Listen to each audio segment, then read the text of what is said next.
The Picts were a tribal confederation of peoples who lived in what is today eastern and northern Scotland during the Late Iron Age and early medieval periods. They are thought to have been ethnolinguistically Celtic. Where they lived and what their culture was like can be inferred from the geographical distribution of brochs, Brittonic place-name elements, and Pictish stones. Picts are attested to in written records from before the Roman conquest of Britain to the 10th century, when they are thought to have merged with the Gaels. They lived to the north of the rivers Forth and Clyde, and spoke the now extinct Pictish language, which is thought to have been related to the Brittonic language spoken by the Britons who lived to the south of them. Picts are assumed to have been the descendants of the Caledonia and other tribes that were mentioned by Roman historians or on the world map of Ptolemy. Pictland, also called Pictavia by some sources, gradually merged with the Gaelic kingdom of Dalriata to form the kingdom of Alba. Alba then expanded, absorbing the Brittonic kingdom of Strathclyde and Bernish Lothian, and by the 11th century the Pictish identity had been subsumed into the Scots amalgamation of peoples. Pictish society was typical of many Iron Age societies in northern Europe, having wide connections and parallels with neighboring groups. Archaeology gives some impression of the society of the Picts. While very little in the way of Pictish writing has survived, Pictish history since the late 6th century is known from a variety of sources, including Bede's Historia Ecclesiastica Gentis Anglorum, saints' lives such as that of Columba by Adomnan, and various Irish annals. Etymology. What the Picts called themselves is unknown. The Latin word Picti first occurs in a panegyric written by Eumenius in AD 297 and is taken to mean painted or tattooed people. As Sally M. Foster noted, much ink has been spilt over what the ancient writers meant by Picts, but it seems to be a generic term for people living north of the Forth Clyde Isthmus who raided the Roman Empire. Their Old English name gave the modern Scots form Picts and the Welsh word Ficti. In writings from Ireland, the name Crudden, Cruthini, Crudni, Crudni or Crudini was used to refer both to the Picts and to another group of people who lived alongside the Ulaid in East and Ulster. It is generally accepted that this is derived from *Brittani, which is the Goidelic, Q-Celtic version of the Brittonic, P-Celtic *Britani. For this came Brittani, the Roman name for those now called the Britons. It has been suggested that Cruthen referred to all Britons not conquered by the Romans, those who lived outside Roman Britannia, north of Hadrian's Wall. History. A Pictish confederation was formed in late antiquity from a number of tribes. How and why is not known. Some scholars have speculated that it was partly in response to the growth of the Roman Empire. Pictland had previously been described by Roman writers and geographers as the home of the Caledonii. These Romans also used other names to refer to tribes living in that area, including Verturiones, Teecali, and Venacones, but they may have heard these other names only second or third hand, from speakers of Brittonic Gaulish languages, who may have used different names for the same group or groups. Pictish recorded history begins in the Dark Ages. It appears that Picts were not the dominant power in northern Britain for that entire period. The Gaels of Dalriata controlled what is present-day Argyll for a time, although they suffered a series of defeats in the first third of the 7th century. The Angles of Bernicia overwhelmed the adjacent British kingdoms, one of which, the Anglian kingdom of Deira, later became the most powerful kingdom in Britain.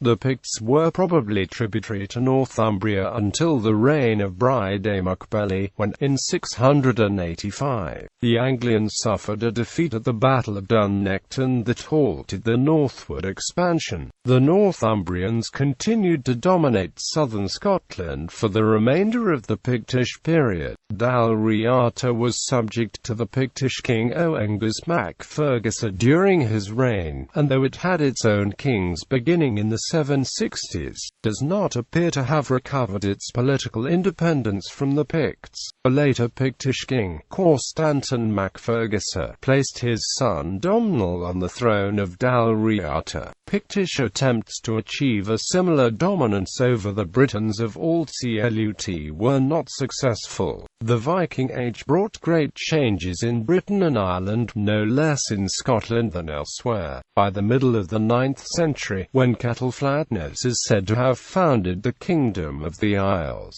the Vikings had destroyed the Kingdom of Northumbria, greatly weakened the Kingdom of Strathclyde, and founded the Kingdom of York. In a major battle in 839, the Vikings killed the king of Fortriu, Eogan mac Ingusa, the king of Dalriata Aed mac Boanta, and many others. In the aftermath, in the 840s, Synod mac Aelpan became king of the Picts. During the reign of Synod's grandson, Constantine mac Aed, outsiders began to refer to the region as the Kingdom of Alba rather than the Kingdom of the Picts, but we do not know whether this was because a new kingdom was established, or Alba was simply a closer approximation of the Pictish name for the Picts. However, though the Pictish language did not disappear suddenly, a process of Gaelicization was clearly underway during the reigns of Constantine and his successors. By a certain point, probably during the 11th century, all the inhabitants of Alba had become fully Gaelicized Scots, and Pictish identity was forgotten.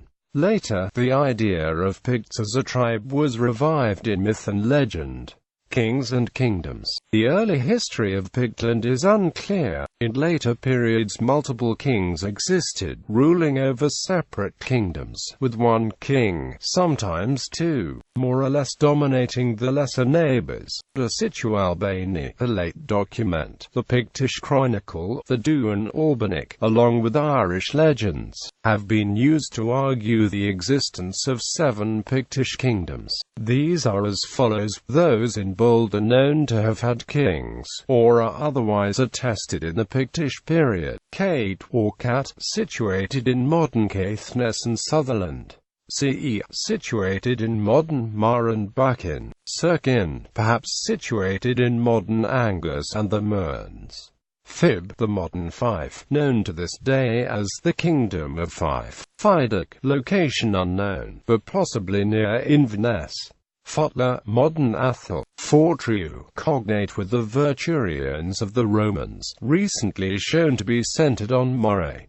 More small kingdoms may have existed. Some evidence suggests that a Pictish kingdom also existed in Orkney. The Situalbani is not the most reliable of sources, and the number of kingdoms, one for each of the 7 sons of Crudni, the eponymous founder of the Picts, may well be grounds enough for disbelief. Regardless of the exact number of kingdoms and the names, the Pictish nation was not a united one. For most of Pictish recorded history, the kingdom of Fortriu appears dominant, so much so that King of Fortriu and King of the Picts may mean one and the same thing in the annals. This was previously thought to lie in the area around Perth and the southern Strathern, whereas recent work has convinced those working in the field that Moray was the core of Fortriu. The Picts are often said to have practiced matrilineal kingship succession on the basis of Irish legends and a statement in Bede's history. The kings of the Picts when Bede was writing were Bride and Nectan, sons of Darilii, who indeed claimed the throne through the mother Darilii,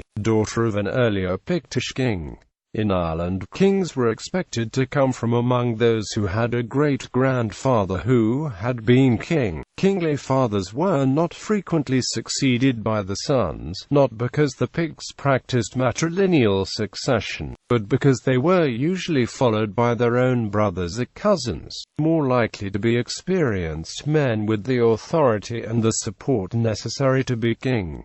This was similar to tanistry. The nature of kingship changed considerably during the centuries of Pictish history. While earlier kings had to be successful war leaders to maintain their authority, kingship became rather less personalized and more institutionalized during this time. Bureaucratic kingship was still far in the future when Pictland became Alba, but the support of the church, and the apparent ability of a small number of families to control the kingship for much of the period from the later 7th century onwards, provided a considerable degree of continuity. In much the same period, the Picts' neighbours in Dalriata and Northumbria faced considerable difficulties, as the stability of succession and rule that previously benefited them ended. The later Mormars are thought to have originated in Pictish times, and to have been copied from, or inspired by, Northumbrian usages. It is unclear whether the Mormars were originally former kings,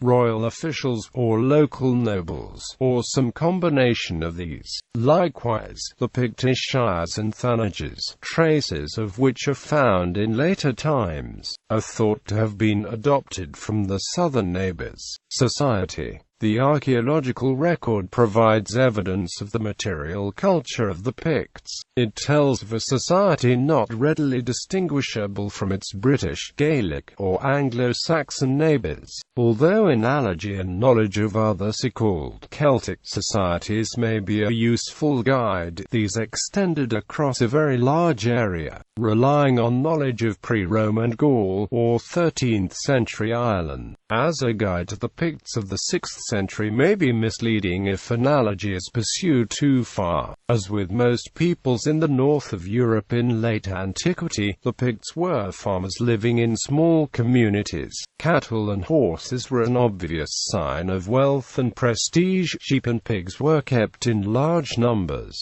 and place names suggest that transhumance was common. Animals were small by later standards, although horses from Britain were imported into Ireland as breed stock to enlarge native horses. From Irish sources it appears that the elite engaged in competitive cattle breeding for size, and this may have been the case in Pictland also. Carvings show hunting with dogs, and also, unlike in Ireland, with falcons.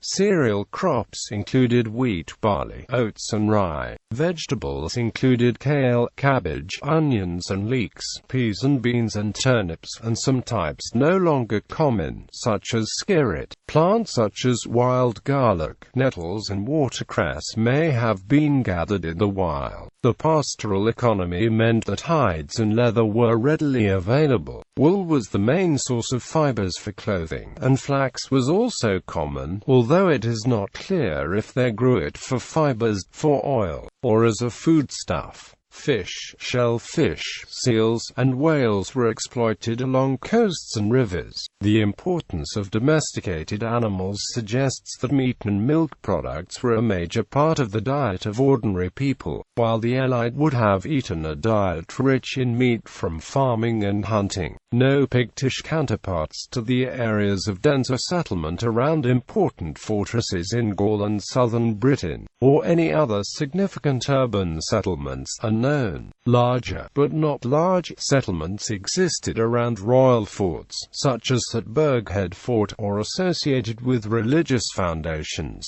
No towns are known in Scotland until the 12th century. The technology of everyday life is not well recorded, but archaeological evidence shows it to have been similar to that in Ireland and Anglo-Saxon England. Recently evidence has been found of watermills in Pictland. Kilns were used for drying kernels of wheat or barley, not otherwise easy in the changeable, temperate climate. The early Picts are associated with piracy and raiding along the coasts of Roman Britain. Even in the late Middle Ages, the line between traders and pirates was unclear, so that Pictish pirates were probably merchants on other occasions. It is generally assumed that trade collapsed with the Roman Empire, but this is to overstate state the case. There is only limited evidence of long-distance trade with Pictland, but tableware and storage vessels from Gaul, probably transported up the Irish Sea, have been found. This trade may have been controlled from Dunnad in Dalriata, where such goods appear to have been common. While long-distance travel was unusual in Pictish times, it was far from unknown, as stories of missionaries,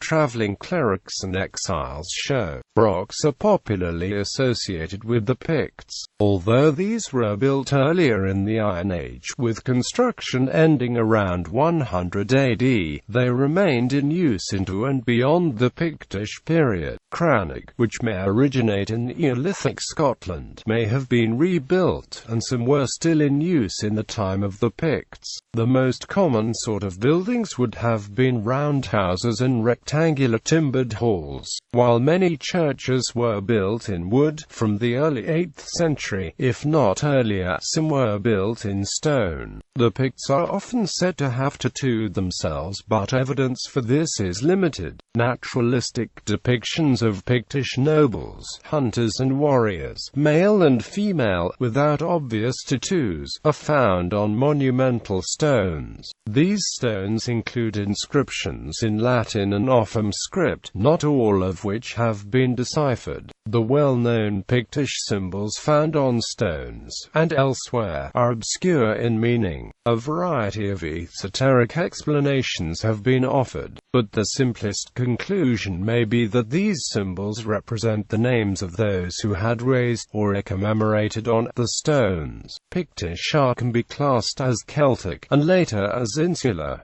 Irish poets portrayed the Pictish counterparts as very much like themselves. Religion. Early Pictish religion is presumed to have resembled Celtic polytheism in general, although only place names remain from the pre-Christian era. When the Pictish elite converted to Christianity is uncertain, but traditions place St. Palladius in Pictland after he left Ireland, and link Abernethy with St. Bridget of Kildare. St. Patrick refers to apostate Picts, while the poem Why Gododin does not remark on the Picts as pagans. Bede read that St. Ninian had converted the southern Picts. Recent archaeological work at Portmahomack places the foundation of the monastery there, an area once assumed to be among the last converted, in the late 6th century. This is contemporary with Bride Mac Maelchon and Columba, but the process of establishing Christianity throughout Pictland will have extended over a much longer period. Pictland was not solely influenced by Iona and Ireland. It also had ties to churches in Northumbria, as seen in the reign of Nectin Magdarilii. The reported expulsion of Ionan monks and clergy by Nectin in 717 may have been related to the controversy over the dating of Easter, and the manner of tonsure, where Nectin appears to have supported the Roman usages, but may equally have been intended to increase royal power over the church. Nonetheless, the evidence of place names suggests a wide area of Ionan influence in Pictland. Likewise, the Cainad Omnain counts Nectan's brother Bride among its guarantors. The importance of monastic centres in Pictland was not, perhaps, as great as in Ireland. In areas that have been studied, such as Strathspey and Perthshire, it appears that the parochial structure of the High Middle Ages existed in early medieval times. Among the major religious sites of eastern Pictland were Portmahomack, Senrimonade, Dunkeld, Abernethy and Rosemarkie. It appears that these are associated with Pictish kings, which argues for a considerable degree of royal patronage and control of the church. Portmahomack in particular has been the subject of recent excavation and research, published by Martin Carver. The cult of saints was, as throughout Christian lands, of great importance in later Pictland. While kings might patronize great saints, such as St. Peter in the case of Nectin, and perhaps St. Andrew in the case of the second Oengus mac Fergusa, many lesser saints, some now obscure, however, were important. The Pictish Saint Drosten appears to have had a wide following in the north in earlier times, although he was all but forgotten by the 12th century. St. Cerf of Culross was associated with Nectan's brother Brittonic. It appears, as is well known in later times, that noble kin groups had their own patron saints, and their own churches or abbeys. Art. Pictish art appears on stones, metalwork and small objects of stone and bone. It uses a distinctive form of the general Celtic early medieval development of Latin style, with increasing influences from the insular art of 7th and 8th century Ireland and Northumbria, and then Anglo-Saxon and Irish art as the early medieval period continues. The most conspicuous survivals are the many Pictish stones that are located all over Pictland, from Inverness to Lanarkshire. An illustrated catalogue of these stones was produced by J. Romilly Allen as part of the early church monuments of Scotland, with lists of the symbols and patterns. The symbols and patterns consist of animals, including the Pictish beast, the rectangle, the mirror and comb, double disc and Z-rod, and the crescent and V-rod, among many others.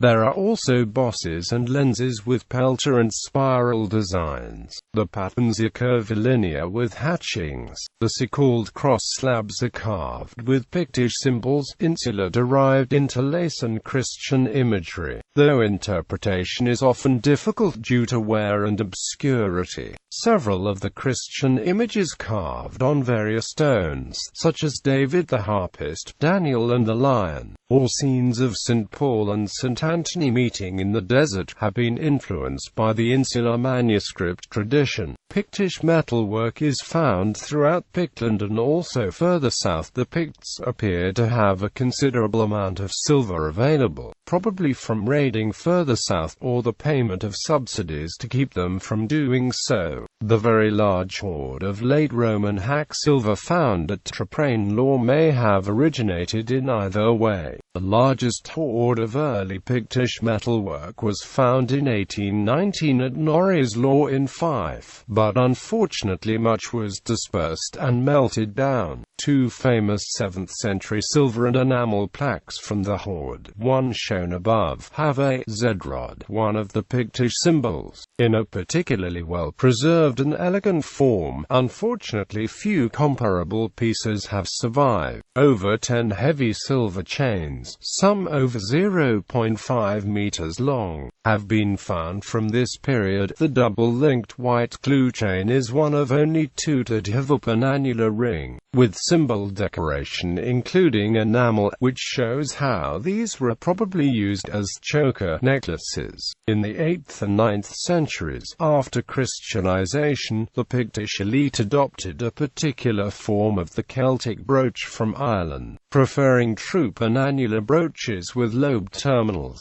Some older Irish pseudo-and annular brooches were adapted to the Pictish style, for example the Breadalbane brooch. The St. Ninian's Isle treasure contains the best collection of Pictish forms. Other characteristics of Pictish metalwork are dotted backgrounds are designs and animal forms influenced by insular art. The 8th century Monymusk reliquary has elements of Pictish and Irish style. Language. The Pictish language is extinct. Evidence is limited to place names, the names of people found on monuments, and the contemporary records. The evidence of place names and personal names argues strongly that the Picts spoke insular Celtic languages related to the more southerly Brittonic languages. A number of Offalim inscriptions have been argued to be unidentifiable as Celtic, and on this basis, it has been suggested that non-Celtic languages were also in use. The absence of surviving written material in Pictish, if the ambiguous Pictish inscriptions in the Offalim script are discounted, does not indicate a pre-literate society. The Church certainly required literacy in Latin, and could not function without copyists to produce liturgical documents. Pictish iconography shows books being read and carried, and its naturalistic style gives every reason to suppose that such images were of real life. Literacy was not widespread, but among the senior clergy, and in monasteries, it would have been common enough. Place names often allow us to deduce the existence of historic Pictish settlements in Scotland. Those prefixed with the Brittonic prefixes aber, lhan, or pit are claimed to indicate regions inhabited by Picts in the past. Some of these, such as Pit, may have been formed after Pictish times, and may refer to previous shires, or thanages. The evidence of place names may also reveal the advance of Gaelic into Pictland. As noted, Athol, meaning New Ireland, is attested in the early 8th century. This may be an indication of the advance of Gaelic. Fortriu also contains place names suggesting Gaelic settlement, or Gaelic influences. A pre-Gaelic interpretation of the name as Athfocla, meaning North Pass or North Way, as in Gateway to Moray, suggests that the Gaelic Athfotla may be a Gaelic misreading of the minuscule Cfat. Legacy. Medieval Welsh tradition credited the founding of Gwynedd to the Picts and traced the principal royal families, the houses of Aberfraw and Dynefwr, to Canada Wledig, said to have invaded northern Wales from Lothian.